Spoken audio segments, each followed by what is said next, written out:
भारत माता की। भारत माता की। भारत माता की। आमचे आराध्य दैवत छत्रपती शिवाजी महाराज, छत्रपती संभाजी महाराज यांना मी कोटी कोटी नमन करतो। अष्टविनायकाला मी नमन करतो। पुण्यातील लाडक्या बहिणी आणि लाडक्या भावांना माझा नमस्कार।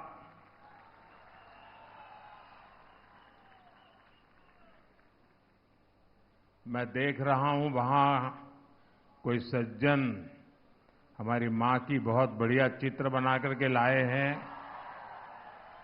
ये कोई सज्जन है जो मोदी को भी उठा के खड़े हो गए हैं। मैं आपका बहुत आभारी हूं। ये बच्चे भी बहुत कुछ बना के ले आए हैं। कोई इनको कलेक्ट कर ले भाई। जो लाए हैं पीछे अपना नाम पता लिख दे ताकि मैं आपको चिट्ठी भेजूंगा। आपका ये प्यार मेरे लिए बहुत बड़ी पूंजी है।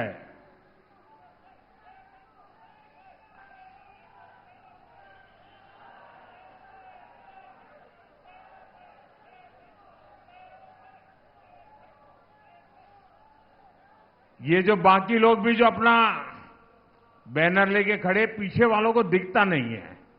आप तो सब समझदार हैं। हां, शाबाश। ये जो सज्जन लाए हैं जरा कोई कलेक्ट कर ले उनसे पीछे, ताकि पीछे लोग परेशान न हो। आप अपना आता पता लिख देना, मैं जरूर आपको चिट्ठी भेजूंगा। मैं आपका बहुत आभारी हूं आपके इस प्यार के लिए। साथियों, मैं पिछले कुछ दिनों से महाराष्ट्र के अलग अलग इलाकों में गया हूं और मैं विश्वास से कह सकता हूं कि ऐसा भरपूर जन समर्थन पूरे महाराष्ट्र में और आज पुणे का ये प्यार, ये स्नेह, और मुझे यहां आने में देर हुई इसलिए नहीं कि मैं देर से आया था, पर पूरे रास्ते भर इतनी तादाद में लोग खड़े थे कि उनको नमस्ते करते करते आने में भी मैं शायद फिर भी उन सबको न्याय नहीं कर पाया। लेकिन जो पूरे रास्ते भर मैंने उमंग और उत्साह देखा, नौजवानों का समर्थन देखा, साथियों ये बता रहा है महाराष्ट्र में फिर एक बार महायुति सरकार। महाराष्ट्र में फिर एक बार, महाराष्ट्र में फिर एक बार। साथियों, पुणे और बीजेपी का रिश्ता विचार, संस्कार और आस्था का रिश्ता है। पुणे ने हमेशा बीजेपी के विचार और विजन का भरपूर समर्थन किया है। मैं इस विश्वास के लिए पुणे की जनता का हृदय से आभारी हूं। मैं आपको ये भरोसा दिलाने आया हूं, महायुति की नई सरकार पुणे और महाराष्ट्र के विकास के लिए और तेजी से काम करेगी। आने वाले 5 वर्ष पुणे के विकास की नई उड़ान के वर्ष होंगे। साथियों, पुणे के लोगों को सशक्त बनाने के लिए इन्वेस्टमेंट, इंफ्रास्ट्रक्चर और इंडस्ट्री तीनों की जरूरत है। हमने इसके हर पहलू पर काम किया है। पिछले 10 वर्षों में विदेशी निवेश में, फॉरेन डायरेक्ट इन्वेस्टमेंट में रिकॉर्ड बढ़ोतरी हुई है और पिछले 2.5 वर्षों में जो भी कंपनी निवेश के लिए भारत आ रही है, उसकी पसंद की लिस्ट में हमारा महाराष्ट्र सबसे ऊपर है। पुणे और इस क्षेत्र को इस निवेश का एक बहुत बड़ा हिस्सा मिल रहा है। ये निवेश जब हमारे इलेक्ट्रॉनिक्स और आईटी क्षेत्रों में आया तो यहां कंपनियों की संख्या बढ़ी। यहां मौजूदा कंपनियों का विस्तार भी हुआ। ये निवेश जब स्टार्टअप में हुआ तो पुणे के उद्यमशील युवाओं को इससे लाभ हुआ। युवाओं के लिए भी रोजगार के अनगिनत अवसर पैदा हुए। पुणे का ऑटोमोबाइल उद्योग तो पूरे देश में हमेशा से ही धाक जमाता रहा है। यहां हो रहे निवेश ने इस सेक्टर के लिए भी संभावनाओं के नए द्वार खोले हैं। साथियों, पुणे की कनेक्टिविटी को लेकर भी महायुति की सरकार बहुत गंभीरता से काम कर रही है। आपकी आकांक्षाएं मेरे लिए आपका आदेश है।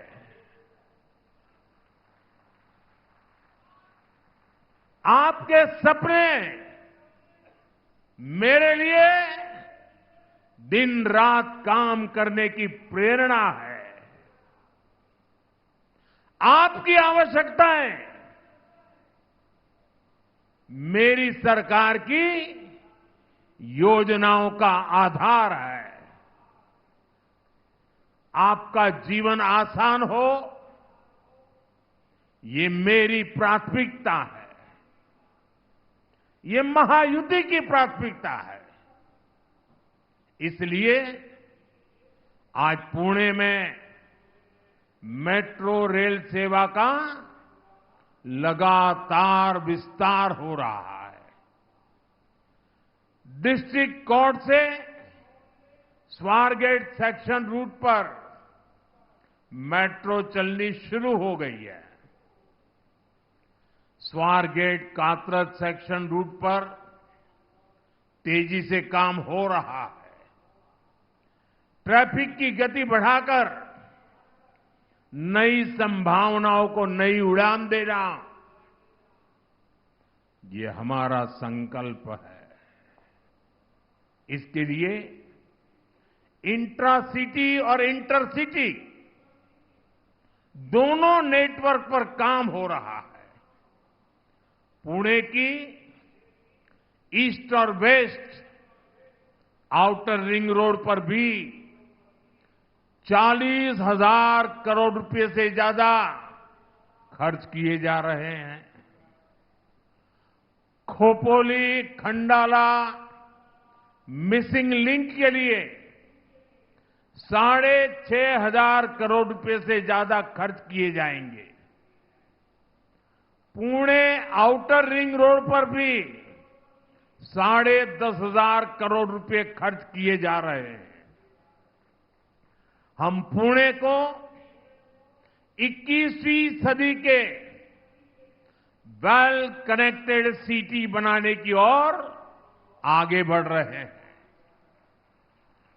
साथियों, आज कार्तिक एकादशी है, पंढरपुर में यात्रा है, तो पालकी मार्ग की चर्चा भी स्वाभाविक हो जाती है। जगतगुरु तुकाराम महाराज पालकी मार्ग और संत ज्ञानेश्वर महाराज पालकी मार्ग, इसका काम तेजी से आगे बढ़ रहा है। इन मार्गों को तैयार करने में 11,000 करोड़ रुपए खर्च किए जा रहे हैं।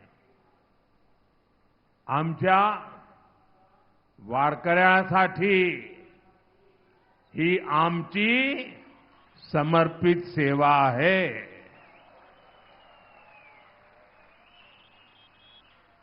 साथियों, महाराष्ट्र में विकास कार्यों की एक गति अभूतपूर्व है, लेकिन आपको याद रखना है, महायुति से पहले महाराष्ट्र में जो लोग सरकार चला रहे थे, उनके पास आपको बताने के लिए एक काम नहीं है।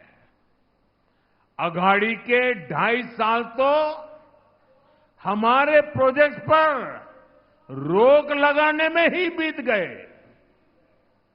यही कांग्रेस और उसके साथियों का कल्चर है। इसलिए महाराष्ट्र भी जान गया है, विकास का केवल एक ही विकल्प है, महायुति की सरकार। भाजपा महायुती आहे तर गती आहे, महाराष्ट्राची प्रगती आहे।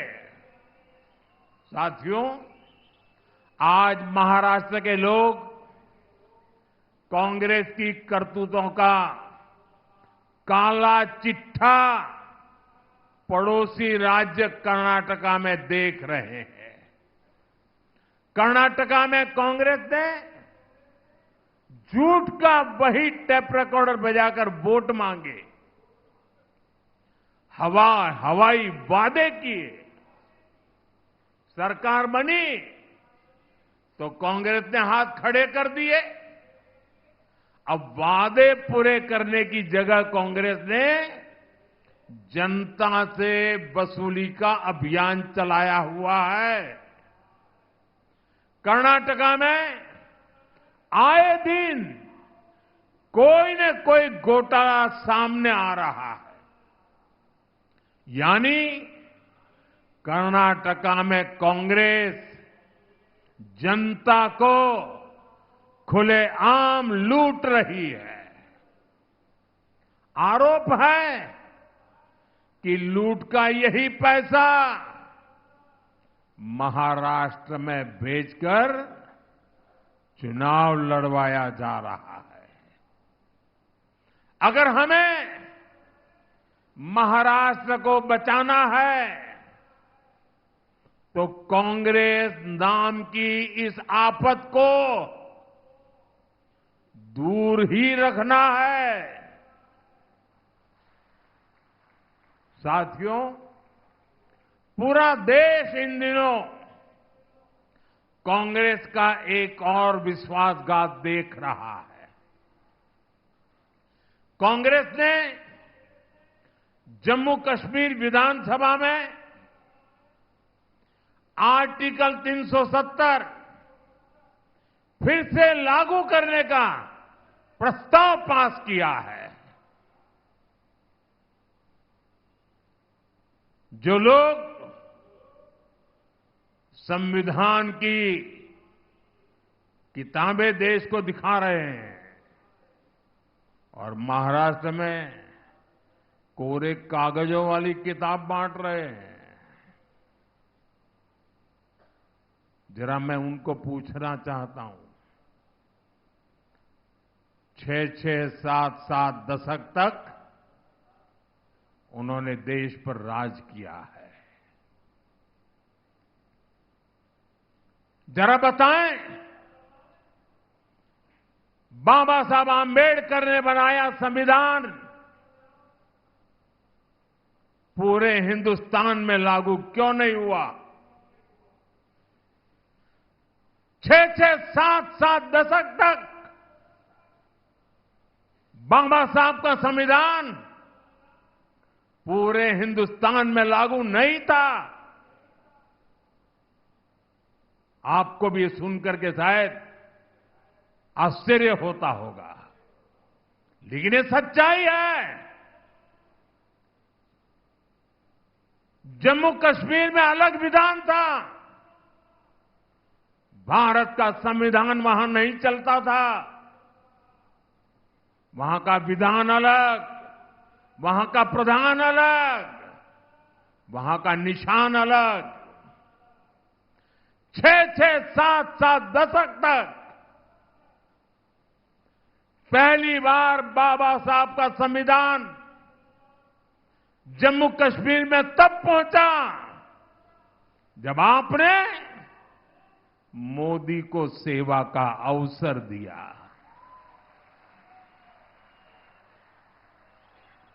इन्होंने 370 की ऐसी दीवार खड़ी कर दी थी कि भारत का संविधान वहां घुस नहीं सकता था।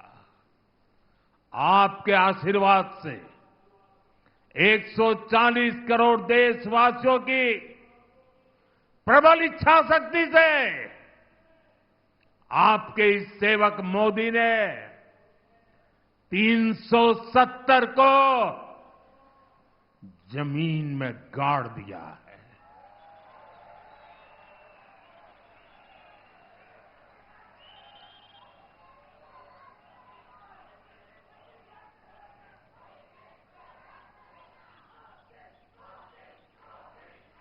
$370 जिसने कश्मीर को भारत से काटने का काम किया, 370 जिसने कश्मीर में आतंकवाद और अलगाववाद को हवा दी, 370 जिसने कश्मीर में भारत का संविधान लागू नहीं होने दिया, बीजेपी ने उसे खत्म करके कश्मीर में तिरंगा फहराया है। हमने कश्मीर में शांति बहाल की, अलगाववादियों के मंसूबों को नाकाम किया। जिस लाल चौक में कभी हिंदुस्तान के तिरंगों को जूते के नीचे रौंदा जाता था, आज शान से लाल चौक में तिरंगा झंडा फहरता है। इस बार दिवाली में लोगों ने देखा है, कश्मीर के लाल चौक में दिए जगमगा रहे थे, हजारों दिए जगमगा रहे थे और लोग बड़ी शान से दीपावली का त्योहार मना रहे थे। लेकिन कांग्रेस और उसके सभी चट्टे बट्टे साथी फिर से जम्मू कश्मीर में 370 लागू करने के लिए विधानसभा में प्रस्ताव पास कर रही है। मैं पुणे के मेरे देशभक्त भाई बहन, मैं आपसे पूछता हूं और मैं आशा करता हूं कि आप पूरी ताकत से जवाब देंगे। कश्मीर में फिर से 370 लागू करना, ये किसकी मांग है? किसकी मांग है? ये किसकी बात है? साथियों, पिछले 70 साल से ये भाषा सिर्फ और सिर्फ पाकिस्तान बोलता रहा है और आज जो भाषा पाकिस्तान बोलता था वो भाषा कांग्रेस बोल रही है, उसके चट्टे बट्टे बोल रहे हैं। साथियों, शाम का समय है, पुणे की नगरी है। देशवासियों को 370 का हमारा जो निर्णय है, जिसको उलटने का कांग्रेस खेल खेल रही है, उनको दिया दिखाना जरूरी है। आप अपना मोबाइल फोन निकालिए और अपने मोबाइल फोन से फ्लैश लाइट चलाइए जरा, मंच वाले भी जलाएं।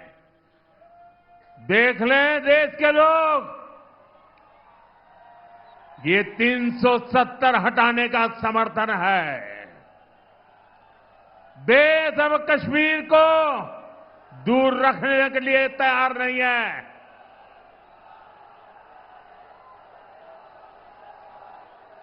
ये रोशनी दिखा रही है कि मेरे महाराष्ट्र के लोग, उनकी देशभक्ति को कोई चुनौती नहीं दे सकता है। बोले भारत माता की, भारत माता की, भारत माता की। साथियों, जम्मू कश्मीर में 370 की वापसी की बात न कभी ये देश स्वीकार करेगा और मेरा महाराष्ट्र छत्रपति शिवाजी महाराज की ये धरती कभी स्वीकार नहीं कर सकती।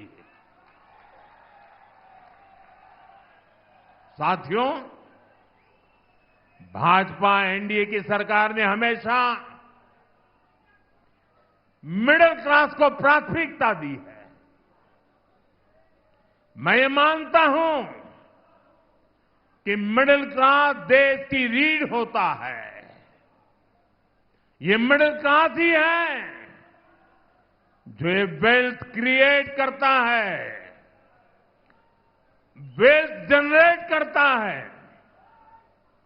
अगर आज भारत दुनिया की तीसरी सबसे बड़ी अर्थव्यवस्था बनने जा रहा है, तो इसमें सबसे बड़ा योगदान हमारे मध्यम वर्ग का ही है।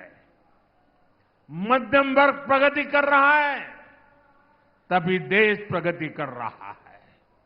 इसलिए बीते 10 वर्षों में हमने मध्यम वर्ग को ध्यान में रखते हुए नई नीतियां बनाई, नए फैसले लिए। आज 7 लाख रुपए तक इनकम टैक्स जीरो कर दिया गया है, जीरो। सालाना 10-12 लाख रुपया तक पर टैक्स को बहुत कम किया गया है। इसका बहुत अधिक लाभ पुणे जैसे हमारे शहरों में काम करने वाले प्रोफेशनल्स को मिला है। हमारा यह भी प्रयास रहा है कि मिडिल क्लास को बीमारियों के इलाज पर कम से कम खर्च करना पड़े। पीएम जन औषधि केंद्र में 80% डिस्काउंट पर दवाओं से मिडिल क्लास के 30,000 करोड़ रुपए से ज्यादा की बचत हुई है। हार्ट के स्टेंट्स, नी इम्प्लांट्स, इनको सस्ता करना, इस फैसले से मेरे मिडिल क्लास के भाई बहनों को फायदा हुआ है। इससे लोगों के 85,000 करोड़ रुपए से ज्यादा बचत हुई है। और अब हमने आयुष्मान योजना के भी मिडिल क्लास के बुजुर्गों को भी कवर कर लिया है।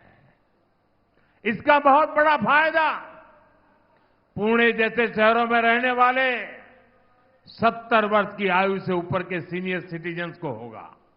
यहां उपस्थित मैं आप सबसे कहना चाहता हूं, आपके परिवार में माता पिता, दादा दादी, नाना नानी, चाचा चाची, जो भी 70 साल से ऊपर के हैं, और अगर उनको बीमारी में कोई खर्च होता है, पहले वो जिम्मा आप पे सर पर था, अब वो जिम्मेवारी आपकी नहीं है, ये उनका बेटा मोदी संभालेगा।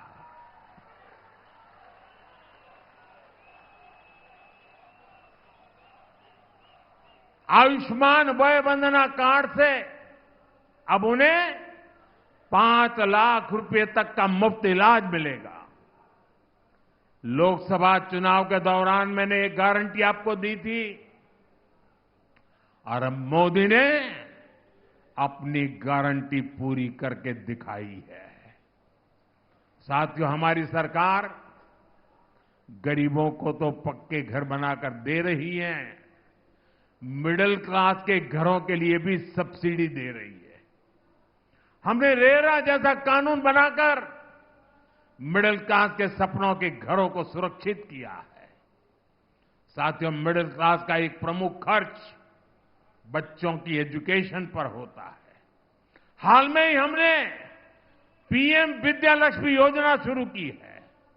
इस स्कीम के तहत जो भी युवा हायर एजुकेशन में एडमिशन लेना चाहता है, बेटा हो या बेटी, बिना गारंटी के, अब आपको कुछ भी गिरवी नहीं रखना पड़ेगा। आपकी सबसे बड़ी गारंटी आपका सेवक मोदी है। 10 लाख रुपए तक का लोन बिना गारंटी आपके बच्चों की पढ़ाई के लिए, और ये लोन बहुत सस्ता होगा, इसमें ब्याज पर भी छूट होगी। मिडिल क्लास परिवार बच्चों को मेडिकल की पढ़ाई के लिए बाहर भेजने में बहुत खर्च करते हैं। बीते 10 साल में मेडिकल लाइन में हमने 1 लाख नई सीटें जोड़ी है। अब हमने तय किया है कि आने वाले 5 सालों में मेडिकल की 75,000 नई सीटें और जोड़ी जाएगी। इससे भी मिडिल क्लास के बच्चों का बहुत पैसा बचेगा, उन्हें पढ़ने के लिए बाहर नहीं जाना पड़ेगा। साथियों, पुणे, ये मेरा पुणे तो स्टार्टअप का हब है। हाल में हमने स्टार्टअप को बढ़ावा देने के लिए बहुत सारे कदम उठाए। हमने स्पेस स्टार्टअप के लिए 1,000 करोड़ रुपए का स्पेशल फंड बनाने का निर्णय लिया है। जो युवा साथी रिसर्च में जाना चाहते हैं, उनके लिए भी एक बहुत बड़ा रिसर्च फंड हमने बनाया है। नौजवानों को नौकरियां मिले, इसके लिए हमने विशेष पीएम पैकेज घोषित किया है। इसके तहत बड़ी बड़ी कंपनियों में इंटर्नशिप की योजना शुरू भी हो चुकी है। कंपनियों में पहली जॉब पर प्रोत्साहन देने का काम भी हमारी सरकार कर रही है। साथियों, पुणे महाराष्ट्र की सांस्कृतिक राजधानी है। महायुति की सरकार ने महाराष्ट्र की संस्कृति के संरक्षण और प्रसार के लिए कई महत्वपूर्ण कदम उठाए हैं।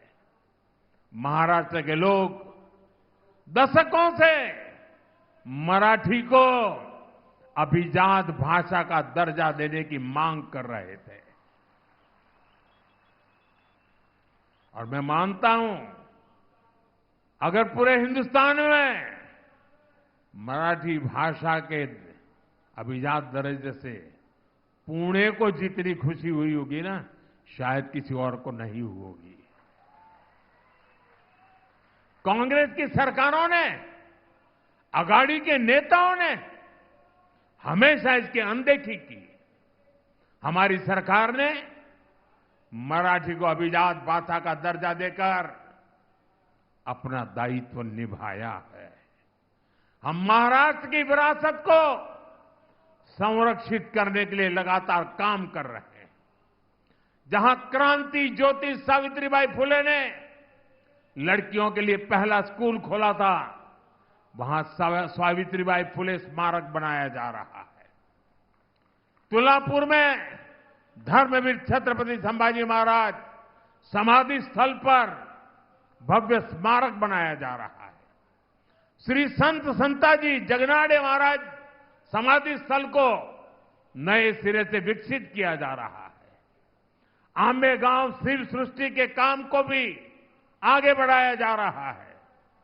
महायुति की सरकार ने आद्य क्रांति गुरु लहूजी वस्ताद साल्वे संग्रहालय बनाने का फैसला भी किया है। साथियों, ये काम बहुत पहले ही होने चाहिए थे, लेकिन विदेशी मानसिकता की गुलाम कांग्रेस ने महाराष्ट्र की संस्कृति से अपनी नफरत के कारण ये काम नहीं होने दिया। साथियों, कांग्रेस और उसके जैसे दलों ने हमेशा महाराष्ट्र का अपमान किया है। ये धरती छत्रपति शिवाजी महाराज की धरती है, लेकिन कांग्रेस और उसके साथी अगर कसीदे पढ़ते हैं तो औरंगजेब की शान के कसीदे पढ़ते हैं। ये लोग वीर सावरकर को गाली देते हैं। बाला साहब ठाकरे जैसे ऐसे महाराष्ट्र के गौरव की सराहना करने में इनके मुंह पर ताला लग जाता है। और मैंने इनको चुनौती दी है, अगाड़ी वाले जरा मेरी चुनौती को स्वीकार करें। उनके युवराज के मुंह से वीर सावरकर की तारीफ में एक भाषण करवा दे जरा।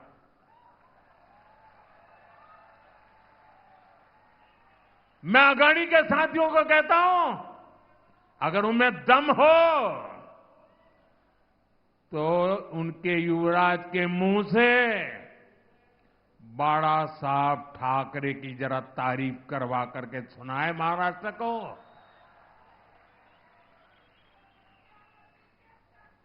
साथियों, कांग्रेस एक ऐसी पार्टी है जिसके पास न नीति है, न नीयत है और नैतिकता का नामो निशान नहीं है।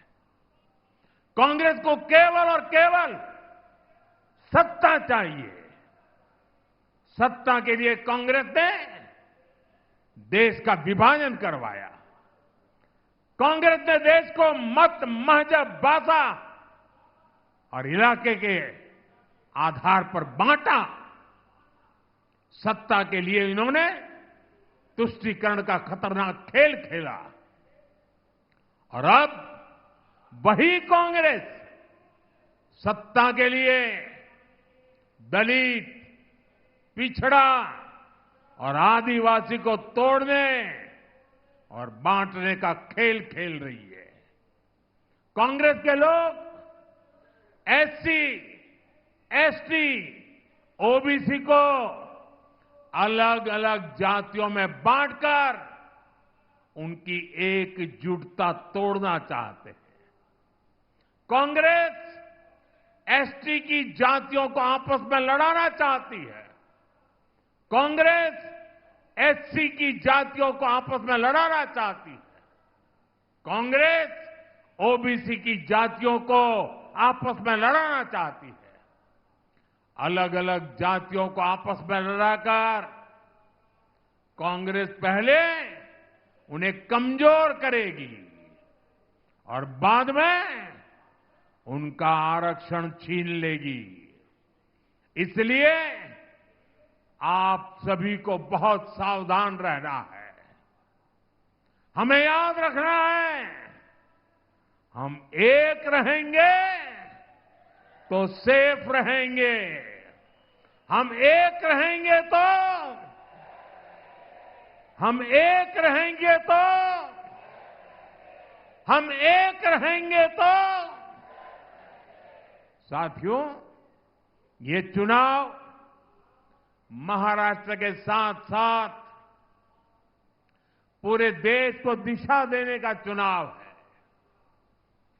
अभी हाल ही में हरियाणा ने विकसित भारत के सपने पर मुहर लगाई है। अब भारत विरोधी ताकतों को पूरी तरह से मिटाने की जिम्मेदारी मेरे महाराष्ट्र की है, मेरे पुणे की है। और इसलिए मेरा आग्रह है 20 नवंबर को महायुति के सभी उम्मीदवारों के लिए भारी संख्या में मतदान करें। आपका एक एक वोट महाराष्ट्र के बेहतर भविष्य की गारंटी बनेगा। आप इतनी बड़ी तादाद में आए, हम सबको आशीर्वाद दिए।